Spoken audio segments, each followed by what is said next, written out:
Eh, Bismillahirrahmanirrahim. Assalamualaikum warahmatullahi wabarakatuh. Selamat pagi, Bapak, Ibu, dan rekan-rekan sekalian. Saya ucapkan terima kasih pada kesempatan hari ini telah menyempatkan hadir pada webinar CPDS Talk Series ke-8 yang diselenggarakan pada hari ini, hari Jumat tanggal 19 September tahun 2025. Pertama-tama, saya ucapkan selamat datang kepada Bapak, Ibu, dan rekan-rekan sekalian. Sebelumnya izinkan saya memperkenalkan diri. Saya Bahagia Nastiti selaku moderator pada kesempatan pada hari ini. Eee, Selaku moderator, izinkan saya mengawal, kegiatan hari ini mulai dari, pembuka hingga penutup. Sebelumnya, saya ucapkan juga selamat datang kepada Ibu Duratun Nasihah selaku pemateri pada kesempatan webinar kali ini, di mana, Ibu Duratun Nasihah ini adalah seorang peneliti CPDS Indonesia yang sudah, berkecimpung di dunia penelitian dan juga publikasi ilmiah selama kurang lebih, 2 tahun begitu. Apakah suara saya terdengar? Terdengar, Mbak. Oke, baik. Kemudian untuk selanjutnya, Bu Duratun Nasihah di sini adalah juga sebagai dosen di perguruan tinggi swasta di Kota Malang, yaitu Universitas Merdeka Malang. Saya ucapkan selamat datang, Ibu Duratun, sehat-sehat semoga.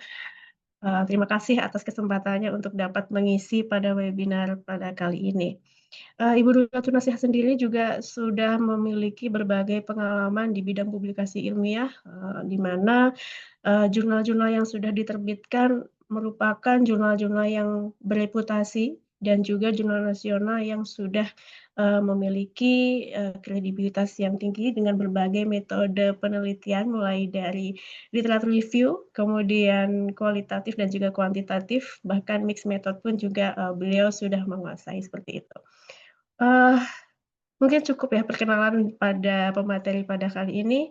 Secara umum saya menjelaskan terkait dengan kegiatan hari ini terkait dengan tren riset visualisasi data dengan Force Viewer. Harapannya dengan, pemaparan materi pada hari ini Bapak, Ibu, dan rekan-rekan sekalian, bisa mendapatkan ilmu baru begitu ya, yang diberikan dari kami setidaknya bisa membantu, Bapak, Ibu, dan juga rekan-rekan sekalian untuk yang sedang menyusun artikel atau yang sedang akan melakukan penelitian pada metode literatur review seperti itu.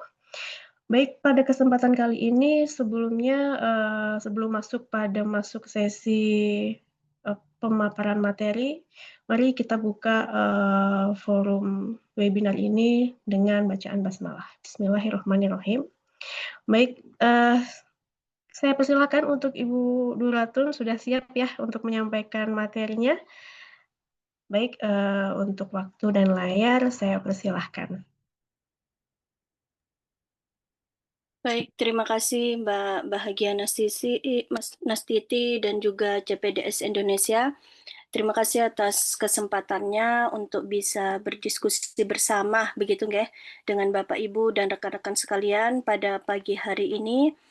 Mungkin saya coba langsung share screen berkaitan dengan materi diskusi hari ini.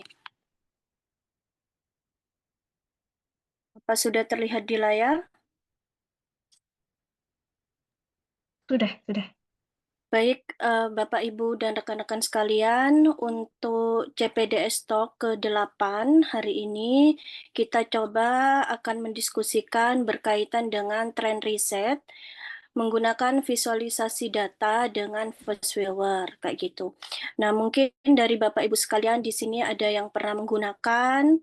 Nah, nanti juga bisa saling sharing, ya, saling berdiskusi untuk bisa kita sama-sama mengetahui dan belajar bersama pada pagi hari ini. Dan nantinya selain dari materi yang akan saya sampaikan dan kita diskusikan, nanti juga mungkin langsung ke sisi praktek ya, sisi prakteknya dari visualisasi data tersebut dan juga dari unsur-unsur pendukung terkait dengan metadata untuk visualisasi data dengan ViewViewer. Kemudian di sini materi pada pagi hari ini berkaitan dengan ViewViewer tersebut, di mana ViewViewer ini merupakan salah satu aplikasi begitu nggih atau software yang bisa sebagai alat bantu. Nah, jadi kalau di penelitian itu bisa dengan bibliometrik, meta-analisis, atau ViewViewer ini bisa digunakan mencari tahu tentang keterbaharuan suatu penelitian atau novelty. Jadi kan biasanya yang kita lakukan atau berkaitan dengan suatu penelitian itu kan harus ada yang namanya pembaharuan atau originalitas dari penelitian tersebut. Nah, kemudian software ini atau ViewViewer ini membantu menganalisis dari sisi biblio untuk melihat bagaimana perkembangan penelitian yang akan diteliti. Nah, kemudian semisal di sini Bapak Ibu dan rekan-rekan sekalian memiliki suatu kata kunci di mana ingin tahu kata kunci ini masih ada apa enggak, kemudian bisa digunakan menggunakan dengan ViewViewer. Nah, di dalam ViewViewer ini kita perlu yang namanya alat bantu ya, alat bantu kedua. Di mana alat bantu ini merupakan salah satu yang bisa saya contohkan di sini kaitannya dengan publish or perish. Nah, karena publish or perish ini merupakan salah satu pendukung yang akan digunakan untuk menganalisa ViewViewer tersebut. Nah, publish or perish ini di sini itu berfungsi untuk mengambil dataset ya atau memanen data mungkin ya yang ada di internet. Apakah harus POP? Tidak Bapak Ibu sekalian. Bisa dari menggunakan Google Scholar bisa, menggunakan Scopus bisa kayak gitu. Namun di sini salah satu yang saya contohkan untuk menggunakan POP karena di dalam POP di sini ini kita bisa mengambil data sebanyak mungkin atau memanen data sebanyak mungkin begitu nggih. Nah, kemudian mungkin di samping saya menjelaskan dari sisi materi atau presentasi yang ada di layar ini, saya juga langsung coba berkaitan dari sisi teknis ya, atau langsung kita praktek. Jadi begini Bapak Ibu, kenapa di sini saya mencontohkan POP? Nah, mungkin yang pertama, ketika apakah tidak bisa kita menggunakan Google Scholar, misal salah satu contohnya. Kalau menggunakan Google Scholar itu sebenarnya bisa Bapak Ibu sekalian. Nah, semisal kita ingin mencari tahu tentang berkaitan dengan performance management in local government misalnya. Nah, di sini saya coba mencontohkan berkaitan langsung mengambil kata kunci yang berbahasa Inggris agar di dataset ini harapannya bisa kita mengakomodir kaitannya dari jurnal-jurnal yang bereputasi kayak gitu.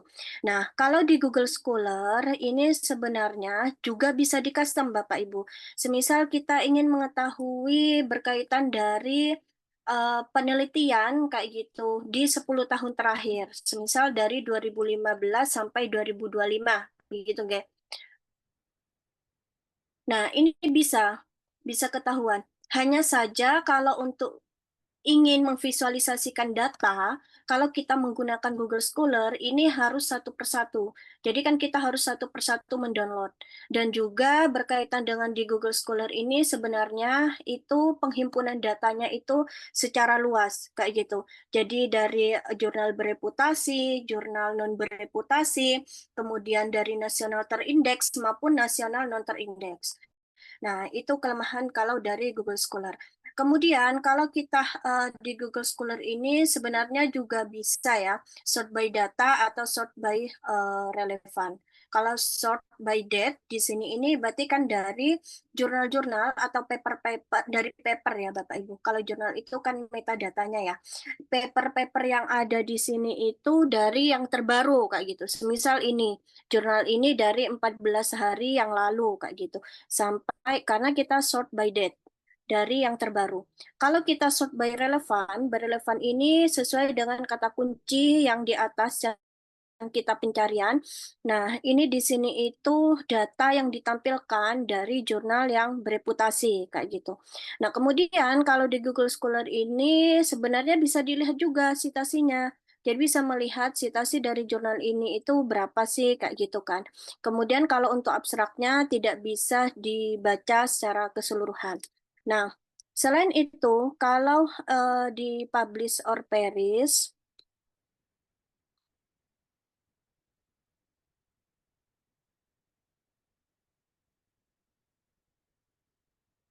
nah, mungkin Bapak Ibu sekalian di sini kalau yang sudah memiliki publish or perish bisa langsung praktek secara langsung begitu, Bapak Ibu dan rekan-rekan sekalian.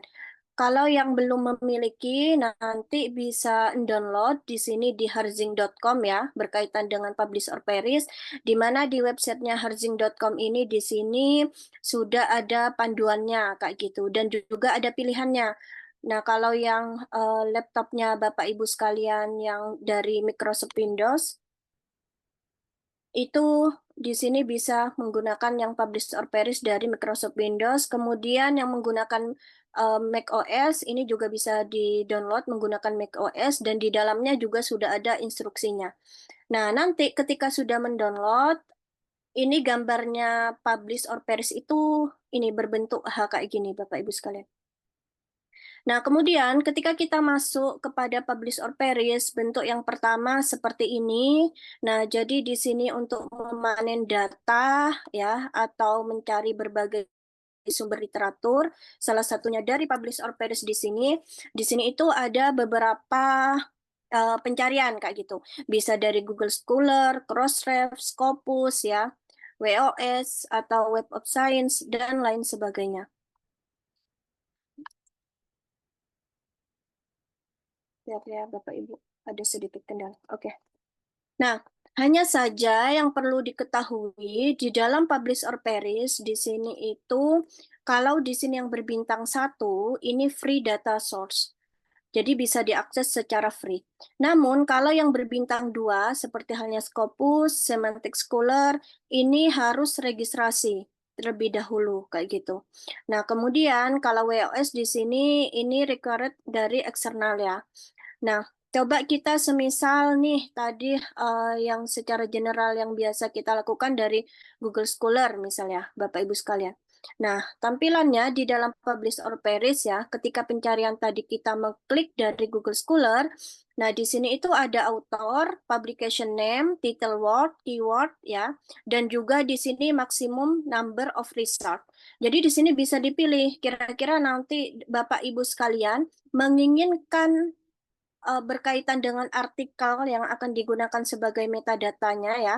Nah, itu berapa Kak gitu. Minimal 10 dan maksimal 1000. Ini bisa bebas Bapak Ibu sekalian dipilihnya. Kemudian di sini apakah akan di-include sebagai citasi? Ya, nanti silakan dicentang. Kemudian di sini pattern juga bisa dicentang. Nah, kemudian author dan publication name ya, biasanya kalau saya menggunakan itu hanya di bagian title word, keyword ya. Nah, di sini. Karena kalau author dan publication name ini nanti langsung merujuk kepada spesifikasi dari jurnal tersebut kayak gitu. Nah, kalau title keyword di sini misal yang tadi ya, performance management in local government. Nah, eh perlu diketahui juga bahwa publish or perish ini tidak hanya berkaitan dengan keyword bahasa Inggris, Bapak Ibu sekalian. Nah, tapi juga bisa dalam menggunakan kata kunci yang berbahasa Indonesia juga. Nah, kemudian di sini bisa dipilih kira-kira mau berapa tahun terakhir kayak gitu. Nah, coba menggunakan dalam 10 tahun terakhir. Kemudian di publication name ini di sini coba ditulis jurnal, karena kalau nanti nggak ditulis jurnal, semua dataset itu bisa masuk, baik kaitannya dengan buku, kayak gitu, book review, kemudian artikel review, itu semuanya masuk. Nah, kalau di sini kita tulis publication name jurnal, nah nanti pencarian yang ada itu hanya yang dari jurnal saja. Kemudian coba kita search.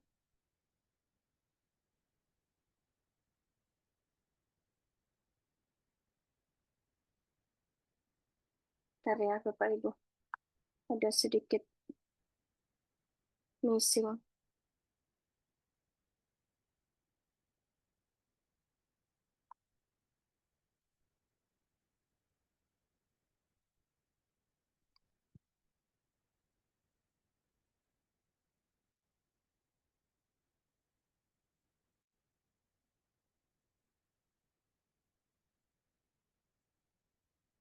Atau bisa dengan keywordnya, di sini ini kaitannya dengan ruang lingkup local government, kemudian title wordnya, kemudian keywordnya kaitannya dengan performance management, kayak gitu.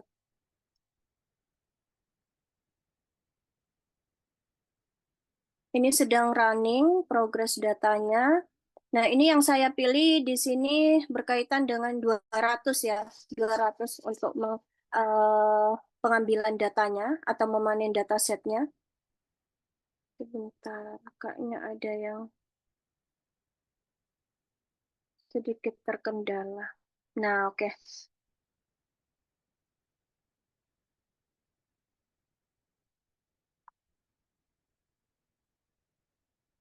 Monggo mungkin Bapak Ibu sekalian kalau yang udah memiliki publish or perish bisa sambil juga praktek ya. Atau yang belum menggunakan itu berkaitan dengan publish or perish cepat kok Bapak Ibu berkaitan dengan proses downloadnya itu sendiri.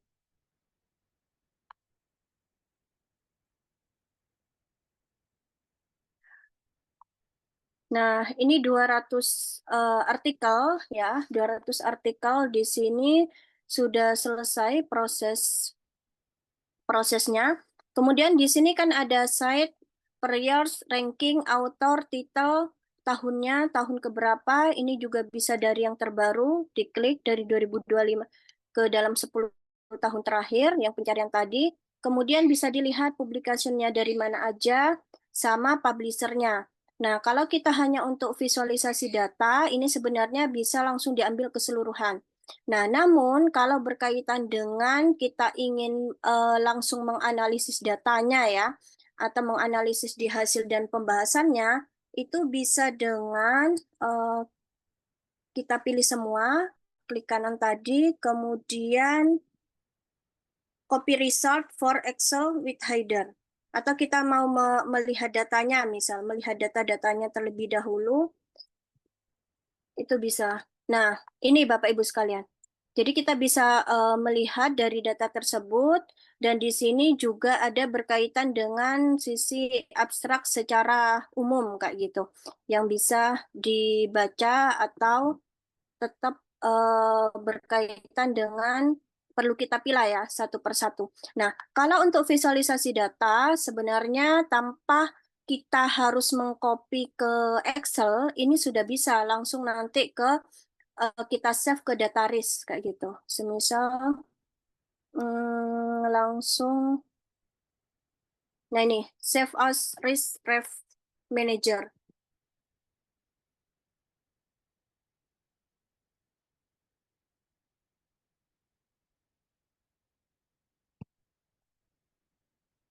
Kita save datanya.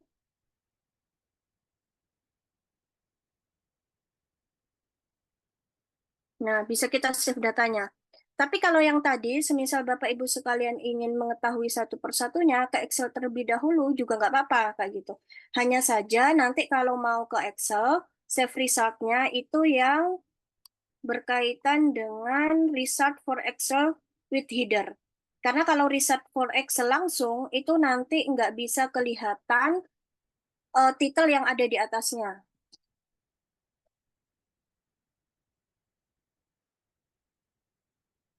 Misal gini ya, result for Excel. Ini nggak kelihatan Bapak Ibu sekalian. Di atasnya ini kira-kira apa sih titelnya kayak gitu. Nah, ini kan perlu melihat lagi ke publish or perish-nya. Tapi kalau kita save result-nya itu for Excel with header itu, ini bisa langsung ke copy dari titelnya. Nah, biasanya kalau untuk analisis data mungkin berkaitan dengan Gireng, query date ya. Ini ke belakang, ini eh, nggak kita butuhin.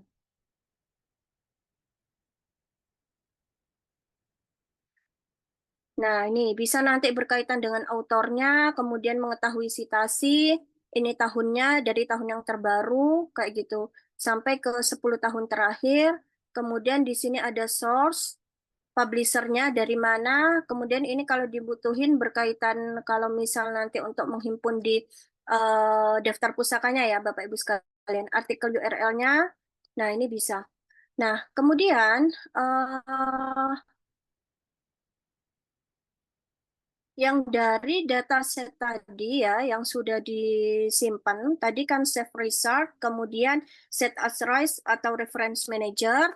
Nah, setelah kita pencarian data di POP, kita butuh lagi yang namanya software reference manager, Bapak Ibu sekalian. Atau desktop boleh, berkaitan dengan Mendeley kayak gitu. Kalau yang terbaru itu kan yang reference manager, kalau yang lama itu kan yang desktop. Nah, kemudian di Mendeley ini fungsinya itu untuk apa sih? Nah, perlu menggunakan Mendeley di sini ya. Ini untuk sebelum masuk ke first viewer itu perlu diolah dulu datanya. Nah, karena biasanya dari data POP itu tidak semuanya lengkap, Bapak Ibu sekalian. Atau bisa nanti berkaitan kalau dilihat dari Excel yang tadi ya, metadata di Excelnya satu persatu kelengkapan enggaknya. Tapi kan perlu yang namanya data tersebut itu dijadikan satu kembali di dalam bentuk list itu, kayak gitu. Nah, untuk memudahkan, kalau semisal untuk visualisasi data first viewer ya, langsung yang tadi ketika udah di save ke list, kita menggunakan yang namanya alat bantu dari Mendeley. Nah, dari paper-paper ya, atau metadata yang sudah dikumpulkan karena tidak semuanya lengkap. Nah, itulah fungsinya dari Mendeley untuk melihat kelengkapan dari paper-paper tersebut agar nantinya ketika visualisasi data di first viewer-nya itu bisa maksimal. Gitu ya, Bapak Ibu sekalian. Kemudian semisal nih ketika sudah ke reference manager, kita buat data khususnya.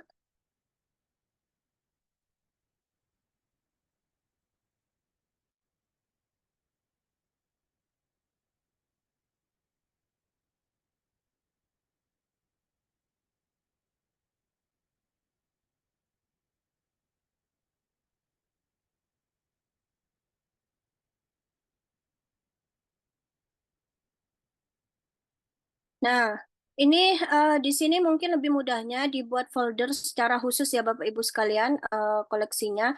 Karena kalau langsung di secara general nanti itu terlihatnya secara general keseluruhan kayak gitu. Nah, kalau kita buat folder khusus, jadi biar mengetahui bahwa khusus pada artikel-artikel yang dibutuhkan pada analisis tersebut. Tadi downloadnya by Riz dari POP. Nah, bisa kita tarik.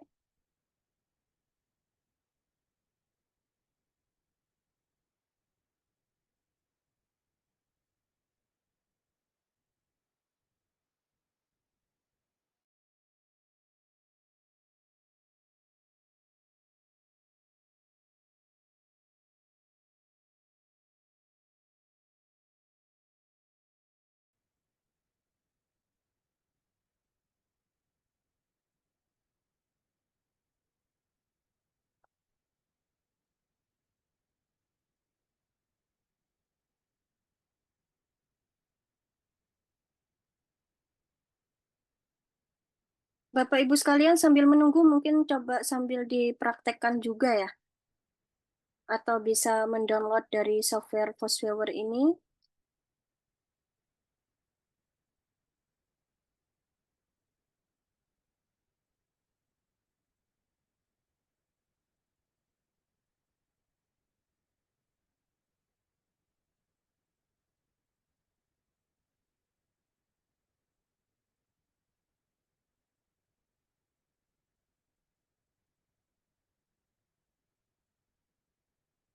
Nah, ketika kita sudah mendownload ya atau ini membuka tab awal dari VoiceOver, tampilannya seperti ini Bapak Ibu sekalian.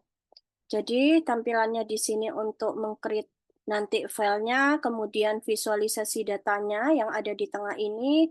Nah, kemudian untuk di sini di sebelah kanan ini nanti bisa dimodifikasi atau bentuk dari visualisasi datanya itu.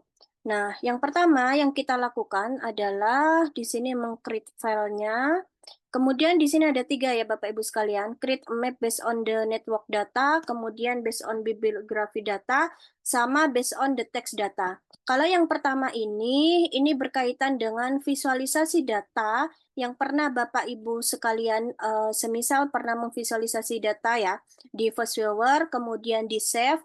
Nah, itu membukanya dengan create a map based on the network data. Jadi data visualisasi datanya di awal itu sudah ada. Kemudian, kalau create a map based on bibliographic data, ini nanti kita bisa menampilkan ke authorship, keywordnya ya, sitasi, bibliografi. Nah, itu di sini. Kalau create a map based on the text data, ini dengan untuk melihat authorship-nya ya, ke occurrence-nya. Nah, yang biasa saya gunakan ya, di sini berkaitan dengan create a map based on bibliographic data atau based on the text data. Coba ya, kita keduanya. Kemudian di sini bisa download ya, kalau Bapak Ibu sekalian sudah memiliki langganan ya, langsung dari Scopus dan lain sebagainya, itu bisa di-download data with API. Nah, kalau belum, kalau semisal kayak kita tadi menggunakan Publish or Perish, itu bisa di-read data from bibliographic database atau di-read data from reference manager. Nah, karena tadi datanya data RIS ya, kita coba di bagian read data from reference manager file. Ini kita unggah datanya.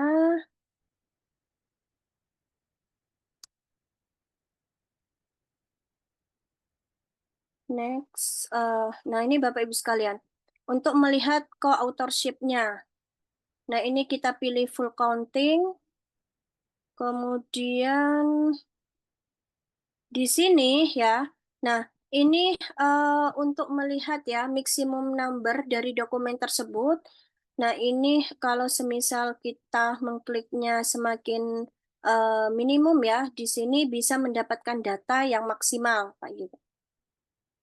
Nah, ini udah data yang maksimal yang kita pilih. Kemudian ini karena kita melihat dari authorship-nya ya atau autornya.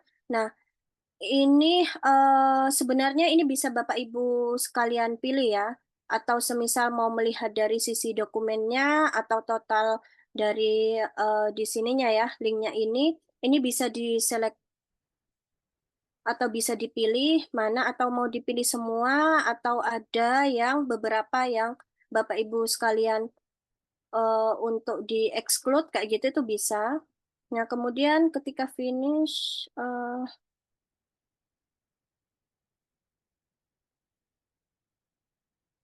bentar ya, coba. Nah, ini untuk melihat dengan co-authorship-nya. Atau kalau untuk melihat klasterisasinya, itu bisa di sini di itemnya ya, ada berapa klasterisasi. Nah, kemudian di satu klaster itu ada berapa item, ini bisa dilihat. Atau di analisis ini bisa di apa ya, yang Bapak Ibu sekalian bisa pilih rotasinya atau bentuknya. Atau semisal ketika menggunakan menganalisis data ya, atau ingin mengcapture bagian-bagian tertentu itu juga bisa. Nah, karena kita ingin mengetahui tren dari riset tersebut ya, kita coba berkaitan dengan co-authorship. Bentar.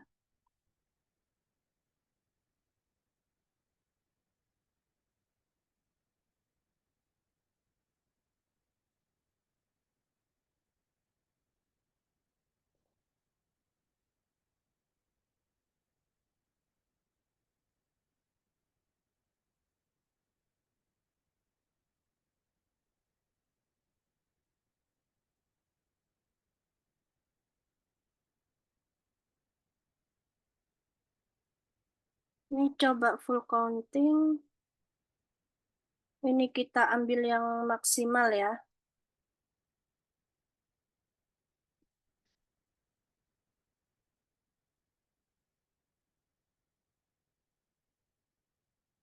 Nah, di sini ini juga bisa di, dipilih Bapak Ibu sekalian. Kira-kira misal dari term-term ini kaitannya dengan yang akan Bapak Ibu teliti kayak gitu ya. Semisal tidak masuk dalam tema Bapak Ibu. Oh, kira-kira spending card ini nggak masuk kayak gitu ya. Cogistate ini nggak masuk, semisal ya. Kemudian ini bisa di exclude ya. Bisa dipilih. Kalau udah nanti finish. Lanjut ke visualisasi data.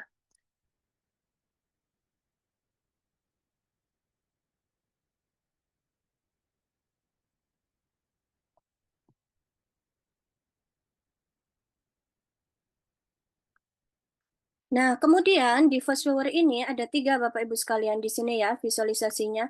Ada network visualization, kemudian overlay, sama destiny. Nah, ini perbedaannya. Kalau network visualization di sini ini menganalisis dataset ya yang telah diambil tadi dari POP, kemudian di screening di Mendeley ya, baru kita masukkan ke sini.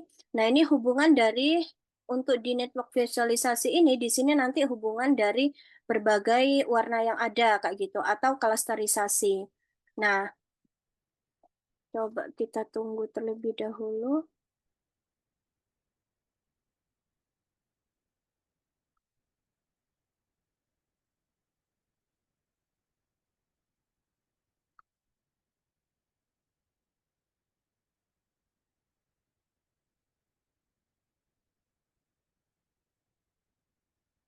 Bentar ya Bapak Ibu. Sebenarnya nggak selama ini kok Bapak Ibu sekalian proses runningnya. Hanya ini karena saya terkendala di jaringannya.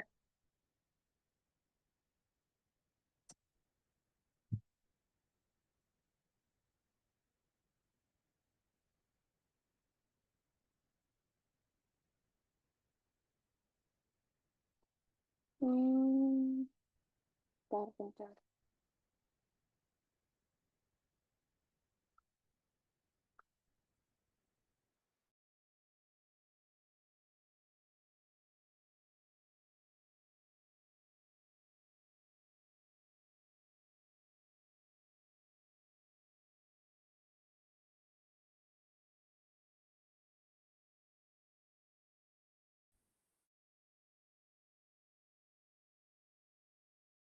Mempraktek atau ada kendala mungkin dalam proses POP, kemudian mendelay. Ini sambil nunggu visualisasinya di VoiceOver ya.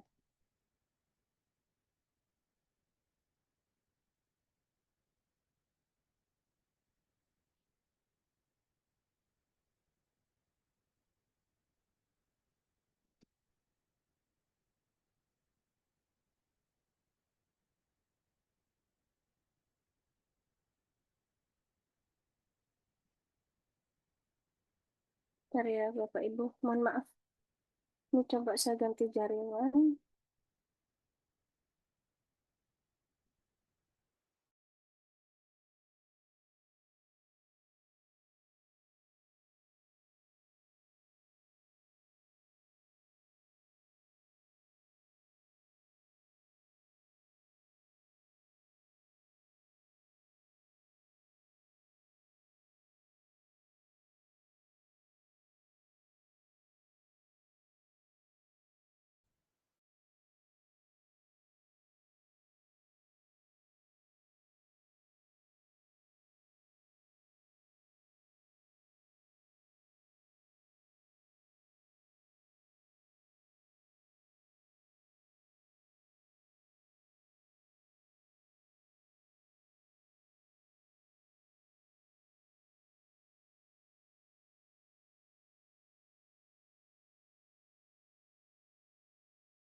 Nah, ini kita pilih maksimum.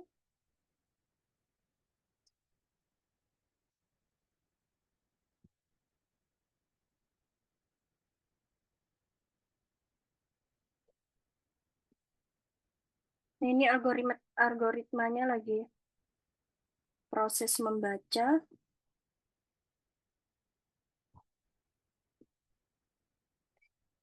Proses di POP, Bapak Ibu sekalian ada kendala atau ingin ditanyakan? Ada yang udah coba mempraktekkan?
Nah, ini sudah muncul Bapak Ibu sekalian, visualisasi datanya.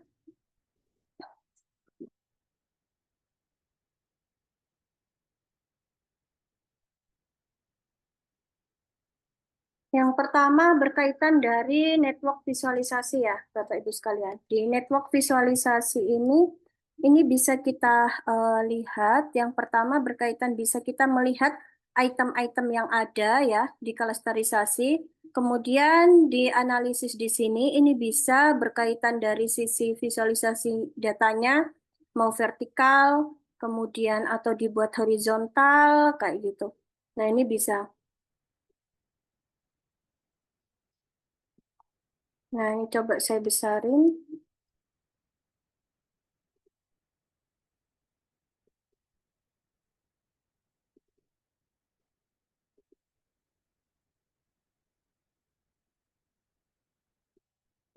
Nah, nanti hasilnya seperti ini, Bapak Ibu sekalian. Hasilnya yang pertama dari visualisasi data itu, di sini ada berbagai warna ya, atau berbagai klasterisasi. Nah, ini klasterisasinya itu semakin besar, itu menunjukkan bahwa penelitian atau term tersebut itu sering digunakan, kayak gitu. Nah, namun semakin kecil atau semakin jauh, nah di situ itu letak gap ya, atau kebaharuan mungkin yang bisa Bapak Ibu gunakan. Nah, karena semakin besar buletannya itu, maka kata kunci tersebut itu semakin sering digunakan di dalam berbagai paper. Nah, itu. Nah, di sini ini juga bisa melihat ya keterkaitan, semisal di sini dari yang pertama yang sering digunakan kaitannya dengan ya local government itu sendiri. Kemudian kalau kita melihat ya, nah di sini bisa kita perbesar kembali.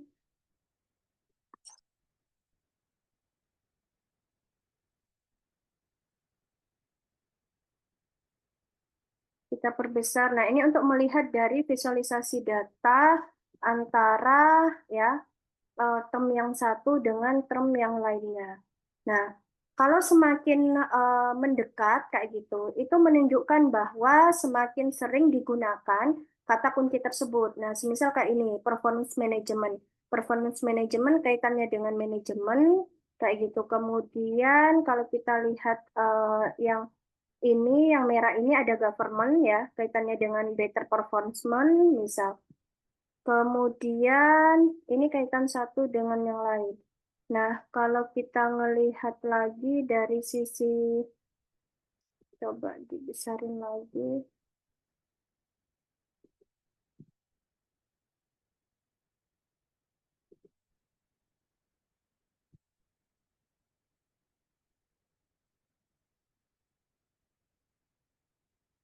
Nah, semakin menjauh itu menunjukkan bahwa dari keyword tersebut itu jarang digunakan, kayak gitu Bapak Ibu sekalian. Nah, itu untuk melihat dari tren riset atau kira-kira kebaharuan apa dari yang akan digunakan oleh Bapak Ibu sekalian di dalam paper tersebut, kayak gitu. Nah, karena semakin besar buletannya ini menunjukkan bahwa semakin sering digunakan. Nah, semakin kecil dan semakin menjauh itu menunjukkan bahwa masih jarang digunakan. Jadi mungkin Bapak Ibu sekalian bisa mengambil dari space tersebut kayak gitu. Nah, kemudian kalau di over overlay visualization ini, kalau overlay visualization ini menunjukkan bahwa dari waktu publish-nya. Jadi semakin ini ya dari 2016, 18, 20, 2022. Nah, semakin pekat kayak gitu itu menunjukkan bahwa paper tersebut itu dari paper-paper yang lama kayak gitu atau tahunnya lama. Nah, kalau kita ambil dari 10 tahun terakhir tadi berarti perakiraan dari yang apa yang lama berarti dari 2015 kayak gitu. Nah, atau yang terbaru dari paper ini dari di 2022. Nah, ini semakin warnanya itu burem kayak gitu atau tidak pekat, nah itu menunjukkan bahwa paper tersebut itu paper yang baru. Nah, itu kalau fungsinya yang ada di overlay. Kalau di density visualization ini sendiri ya, nah semakin kuning ya, ini semakin sering digunakan kayak gitu. Nah, kalau semakin mengecil itu semakin masih atau kata kunci yang masih jarang digunakan untuk melihat. Atau semisal mengganti rotasinya.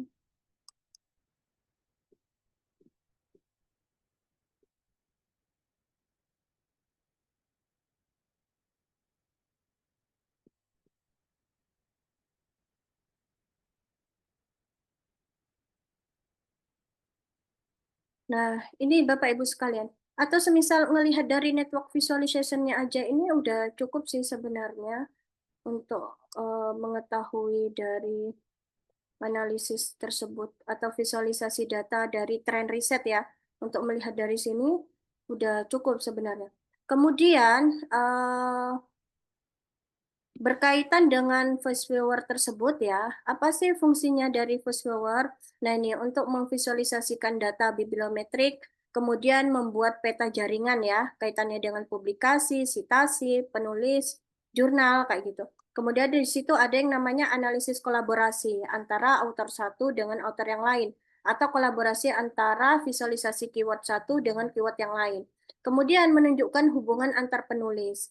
Nah, di situ juga analisis co-citation atau co-authorship. Kalau yang pertama yang tadi saya tunjukin itu co-authorship, kalau yang ini co-citation ya. Nah, kemudian di sini melihat seberapa sering penulis atau artikel yang disitasi bersama. Nah, kalau ada di sini menunjukkan adanya visualisasi antara yang satu dengan yang lain, berarti itu menunjukkan antara paper yang satu dengan yang lain dalam keterhubungan. Kalau dia berdiri sendiri, berarti itu belum adanya keterhubungan atau disitasi dari paper tersebut. Nah, kemudian di sini memetakan tren penelitian berdasarkan kata kunci ya, yang sering muncul bersama, mengidentifikasi klaster dari penelitian itu, mengelompokkan bidang atau topik penelitian ke dalam klaster. Nah, itu Bapak Ibu sekalian. Kemudian peta bisa diperbesar dan diperkecil sehingga memudahkan untuk eksplorasi. Nah, selain itu, kelebihan dari Fast Viewer itu apa sih sebenarnya? Apakah hanya Fast Viewer? Enggak, Bapak Ibu sekalian. Banyak ya yang lainnya, apalagi sekarang dengan adanya digitalisasi atau AI yang ada, kayak gitu. Hanya saja ini merupakan salah satu visualisasi dari Fast Viewer atau penggunaan trend riset itu. Jadi kelebihannya itu gratis open access ya, bisa digunakan kapan saja. Bahkan sebenarnya sih harusnya ya dari voice over itu tanpa jaringan itu bisa kayak gitu digunakan. Kemudian khusus untuk bibliometrik. Jadi didesain fokus pada analisis dan visualisasi data publikasi itu. Lebih relevan dibanding software visualisasi secara umum. Kemudian visualisasi menarik dan interaktif ya, karena ada pewarnaan itu kalau kita ingin melihat visualisasi datanya, tapi kalau untuk digunakan sebagai bahan analisis, itu juga bisa Bapak Ibu sekalian. Coba nanti saya sedikit singgung atau tunjukkan ya, berkaitan dengan paper yang pernah saya gunakan visualisasi data tersebut. Kemudian fleksibilitas data input. Nah, itu bisa diinput dari berbagai metadata, dari Scopus, WOS ya, dan lain sebagainya. Nah, nanti hasilnya diekspor ke CSV, data RIS, atau BibTeX. Kemudian mampu menangani data yang besar, bisa memvisualisasikan ribuan bahkan puluhan ribu publikasi. Hanya saja kalau yang tadi itu di POP, itu maksimal kan 1000 ya, 1000 paper yang ada. Dan yang terakhir, membantu mengidentifikasi tren riset, berguna untuk memetakan bidang ilmu atau menemukan riset gap. Nah, kelemahannya apa sih? Tentu saja fast viewer itu juga memiliki kelemahan ya, Bapak Ibu sekalian. Ketergantungan pada sumber data. Jadi kalau tergantung dari kualitas ya database-nya. Makanya tadi itu mengapa perlu men-screening terlebih dahulu di Mendeley. Nah, butuh data yang bersih ya, atau yang sudah dilihat di screening itu tadi. Nah, kurva belajar cukup tinggi, mungkin perlu exercise ya, perlu exercise, terbatas pada visualisasi jaringan dan database sumber. Kemudian itu kalau untuk melihat tren riset. Kalau untuk memvisualisasi data di dalam papernya, itu seperti apa begitu ya Bapak Ibu sekalian. Coba saya tunjukin, ini yang pernah saya coba buat kayak gitu.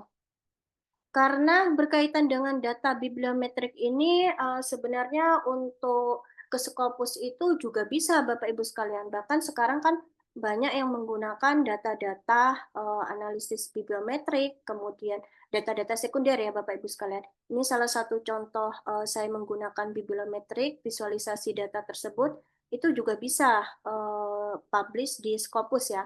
Ini di Scopus I2, IJRS.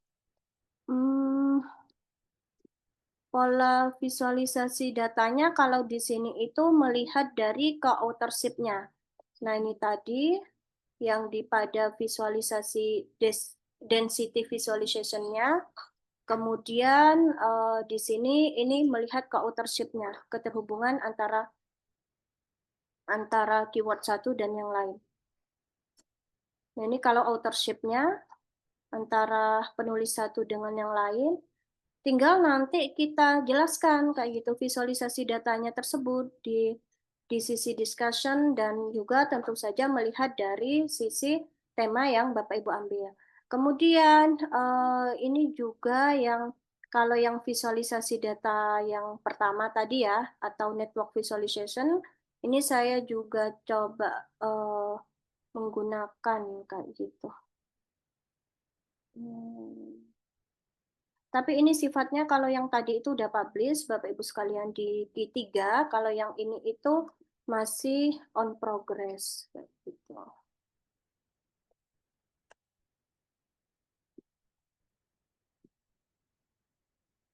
Sama, ini juga menggunakan data Biblio. Tapi kalau yang ini saya sandingkan penggunaan datanya itu dari Scopus ya Bapak Ibu sekalian. Dari Scopus langsung.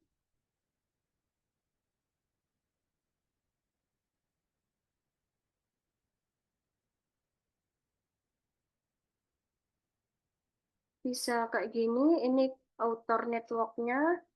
Kemudian ini kalau untuk di hasil ya Bapak Ibu sekalian. Untuk pengaplikasian dari first viewer ke hasilnya. Nah, kayak gini. Ini ke occurrence-nya. Bisa untuk melihat dari ke occurrence-nya. Itu mungkin yang bisa saya jelaskan. Untuk selanjutnya bisa kita berdiskusi ya. Saya kembalikan ke Mbak Gia.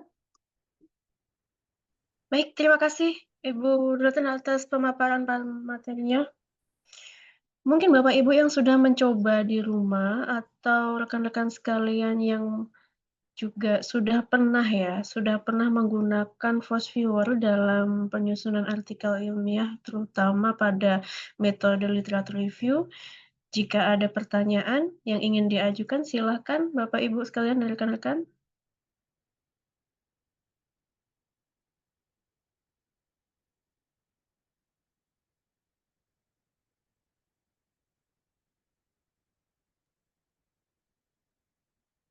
Monggo Bapak Ibu sekalian yang ingin bertanya atau mungkin dari rekan-rekan sekalian terkait dengan penggunaan Force Viewer sendiri nih, mungkin dari tahap mulai pemanenan data dari POP, kemudian mulai difilter menggunakan Mendeley dan juga sampai pada pemetaan data di Force Viewer itu sendiri, begitu. Atau mau sharing boleh, mungkin dari Bapak Ibu sekalian Betul.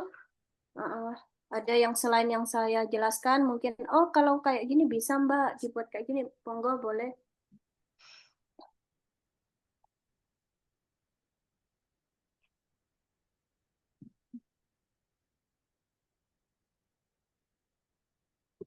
Mungkin boleh nggak ya, Bu Nurul, saya ingin bertanya sedikit sih tentang, Boleh, terkait boleh. dengan metode literatur review itu sendiri ya.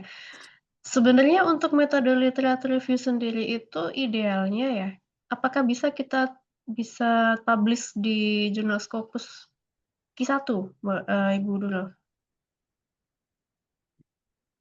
Sebenarnya berkaitan dengan tujuan publisher ya, Mbak Gia. Apakah itu di jurnal bereputasi ataupun non bereputasi, nasional terindeks maupun non internasional nasional terindeks kayak gitu ya. Itu sebenarnya kalau menurut saya semuanya itu memiliki kesempatan kayak gitu. Tentu saja dengan melihat dari kedalaman paper kita. Nah, menurut saya kadang kita sebagai penulis ya atau penulis paper tersebut ya atau sebagai peneliti itu mungkin bisa memperkirakan kayak gitu. Kira-kira kalau untuk saya ingin nge-submit jurnal tujuannya ke Scopus itu seperti apa kayak gitu. Bisa juga dengan ruang lingkupnya kayak gitu, melihat dari ruang lingkup tujuan yang akan kita submit. Nah, atau misal, oh sekiranya kedalaman atau data-data sekunder yang saya gunakan itu cukup terbatas kayak gitu. Sehingga untuk menganalisis datanya atau deep analisisnya itu kurang misal. Jadi coba saya ke nasional kayak gitu. Nah, itu bisa. Biasanya itu peneliti atau penulis secara tidak langsung paham kayak gitu, kira-kira seperti apa. Atau kalau saya sendiri Mbak Gia yang pertama itu, mencari apa ya, mencari contoh mungkin ya, contoh semisal kayak tadi, paper saya berkaitan dengan vintage. Kira-kira yang terbaru atau yang sekiranya yang pernah publish sebelumnya itu seperti apa sih pola penulisannya. Kemudian kalau kira-kira akan saya submit ke tujuan hal yang sama kayak gitu ya, dalam artian jurnal bereputasi, itu, memiliki kesempatan nggak ya? Kayak gitu. Itu sih, Mbak. Ya utamanya sih mungkin kebaharuan itu tadi ya, novelty. Novelty itu sebenarnya banyak hal, bisa dari sisi teori, bisa dari sisi metode, kayak gitu, atau penemuan di hasil dan pembahasannya itu. Jadi sebenarnya peluangnya sendiri juga sama ya, untuk Sama. metode literatur review dan lainnya? Sama-sama.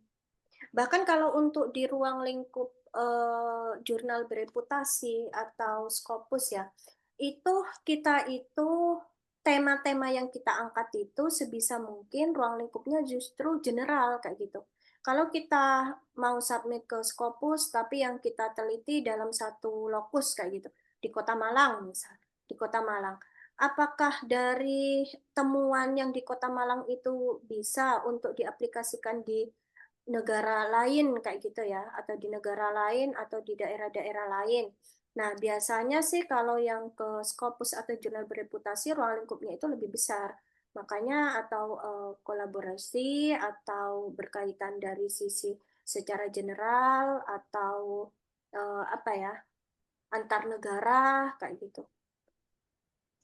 Menurut saya sekarang sih berkaitan dengan data sekunder itu cukup itu ya, cukup memudahkan.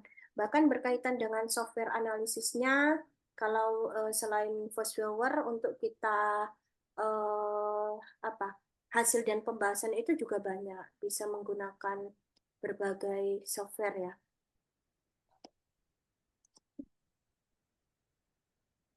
Baik, terima kasih Mbak Nurul atas jawabannya. Sebenarnya saya sedang menyusun juga, cuman masih belum punya keyakinan begitu ya untuk, sepertinya ini belum bisa di-publish di jurnal bereputasi ya, terutama di Scopus Q1. Tetapi, setelah mendengarkan penjelasan dari Ibu Nurul itu mungkin saya juga sudah mulai ada keyakinan gitu ya dan kepercayaan diri gitu ya, untuk semangat menulis kembali begitu meskipun dalam metode systematic literature review begitu. Mungkin dari Bapak Ibu sekalian yang ada pertanyaan atau mungkin ada pengalaman ya, pengalaman tersendiri yang dimiliki oleh Bapak Ibu terkait publikasi ilmiah dalam metode literatur review, eee, kesulitannya apa selama ini yang sebenarnya cukup mengganggu mungkin ya dalam proses menulis begitu ya, yang mungkin, bisa dibantu oleh kami, tim peneliti dari CPDS, dan juga mungkin dari rekan-rekan CPDS sendiri yang sedang menulis juga bisa, menyampaikan saran-saran dan masukan mungkin ya dari teman-teman berdasarkan pengalaman yang dimiliki terkait dengan penulisan, publikasi artikel ilmiah, seperti itu. Dan, perlu diketahui Bapak, Ibu, dan rekan-rekan sekalian untuk, di CPDS sendiri juga kami juga memiliki ya jasa asistensi penulisan atau penyusunan jurnal ilmiah, di mana kami juga bisa membantu untuk Bapak Ibu sekalian menyusun artikel dimulai dari awal hingga akhir untuk membantu submit. Kita bisa bantu untuk asistensi berupa pendampingan begitu ya, pendampingan penyusunan artikel ilmiah baik itu, secara terindeks nasional ataupun internasional, nanti bisa menghubungi kami, atau menghubungi Mbak Duratun ya, juga bisa terkait dengan apa-apa yang sedang Bapak Ibu butuhkan terkait dengan penyusunan artikel ilmiah, seperti itu. Eee, Mungkin sebelum kita tutup atau kita akhiri forum, ada yang ingin bertanya atau ingin menyampaikan saran dan masukan dari teman-teman sekalian?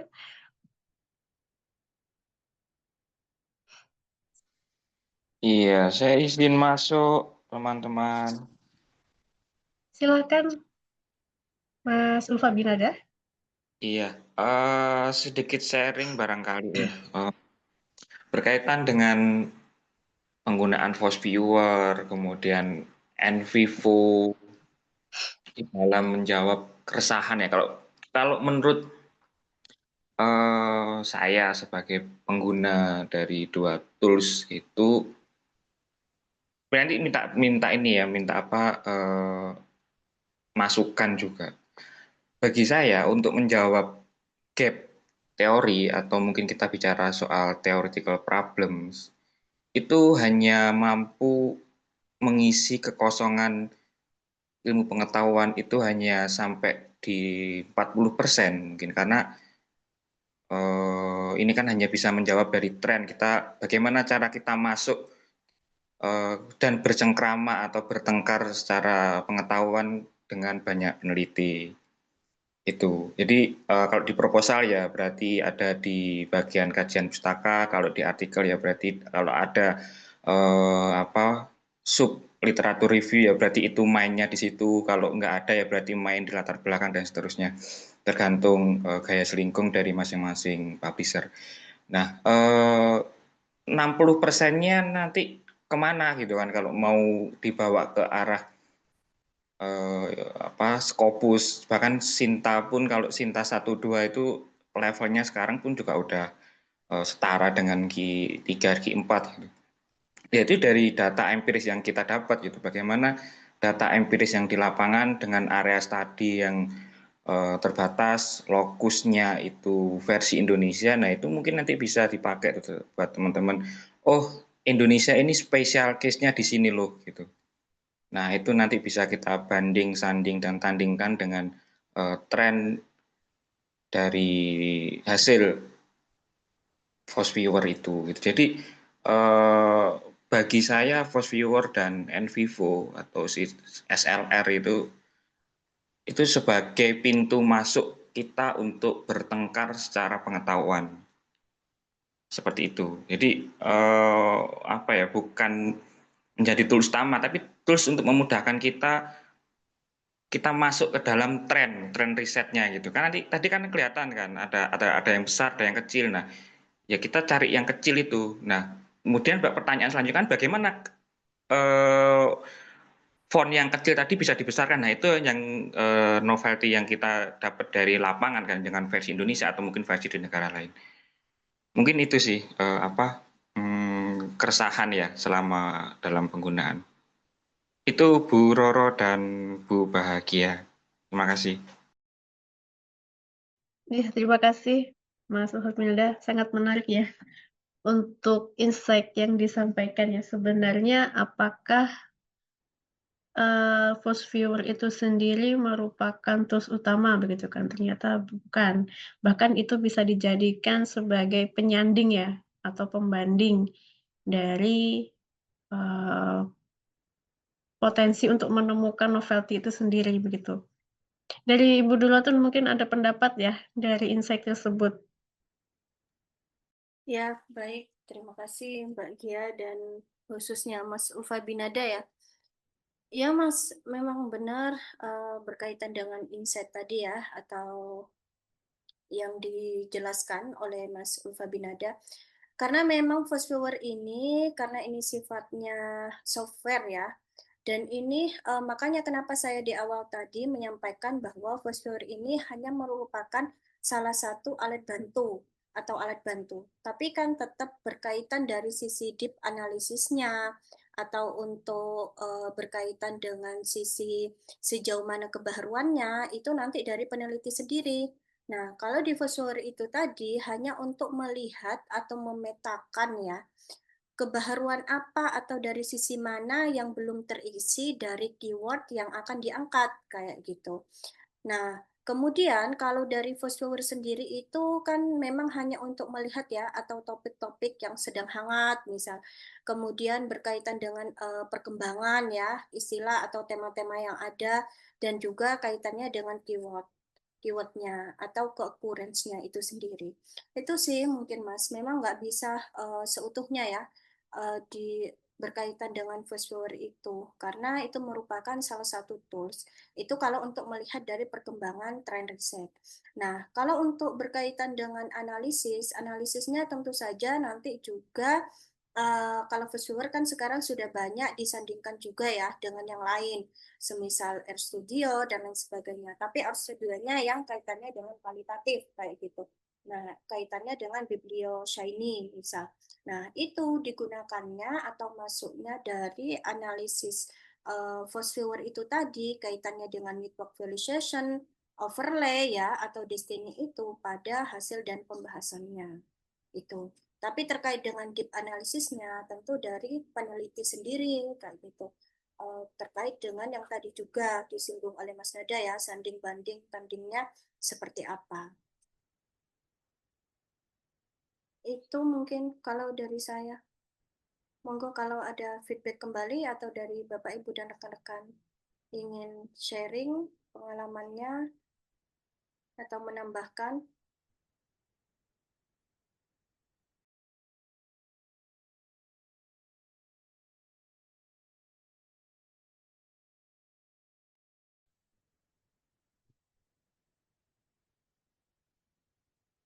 Monggo silahkan Bapak Ibu yang ingin bertanya atau yang ingin menyampaikan beberapa insight juga. Kita terbuka untuk saling berdiskusi sebelum forum ditutup. Dan juga mungkin yang ingin bertanya melalui kolom komentar juga dipersilakan. Sebenarnya Atau sendiri mungkin untuk apa? ya, atau mungkin dari Gimana? asistensi itu ya Mbak Gia ya. Kalau Iya ingin betul. tahu lebih dalam itu tadi semisal Bapak Ibu sekalian tadi belum mendownload Publish Paris atau VoiceOver, nanti bisa kami coaching kayak gitu ya. Kami coaching, kami arahkan berkaitan dari sisi pendalaman dari materi ini. Karena tentu saja ini hanya merupakan salah satunya ya. Salah satunya, salah banyaknya masih banyak kayak gitu. Dari tools-tools software yang lain. Ya, betul sekali, Ibu Duratun. Mungkin sebagai pengetahuan juga ya untuk Bapak Ibu dan rekan-rekan sekalian bahwa memang kita menyadari ya, jika kita belajar cukup dengan webinar saja itu tentu saja tidak cukup ya. Kita perlu sering-sering untuk mencoba ya, mencoba bagaimana cara menjaring data hingga kemudian mengolah data menjadi sebuah pemetaan visualisasi data yang bagus, itu perlu beberapa kali asistensi mungkin ya, terkait dengan bagaimana kita bisa memahami satu-satu per item, dan fitur-fitur apa saja yang perlu kita coba satu-satu ya, untuk menyesuaikan kebutuhan data yang kita miliki, begitu. Mungkin cukup ya untuk forum pada hari ini. Sebelumnya saya ucapkan terima kasih banyak kepada Ibu Duratun sudah memberikan pengantar ya, pengantar materi terkait dengan visualisasi data dengan Force Viewer. Besar harapan kami semoga apa yang sudah diperoleh dari pemaparan hari ini bisa bermanfaat bagi kami dan juga bagi rekan-rekan sekalian yang sedang menyusun atau merencanakan ingin menyusun publikasi artikel ilmiah seperti itu. Mungkin itu saja ya dari kami, Bapak Ibu sekalian. Saya selaku moderator izin menutup forum ya. Mungkin jika ingin berminat terkait dengan layanan asistensi yang kita berikan, silahkan bisa menghubungi kontak personal ya dari CPDS sendiri yang ada di grup CPDS Talk Series 8. Kurang lebihnya mohon maaf, saya ucapkan terima kasih. Wassalamualaikum warahmatullahi wabarakatuh. Waalaikumsalam warahmatullahi wabarakatuh. Terima kasih Mbak Gia.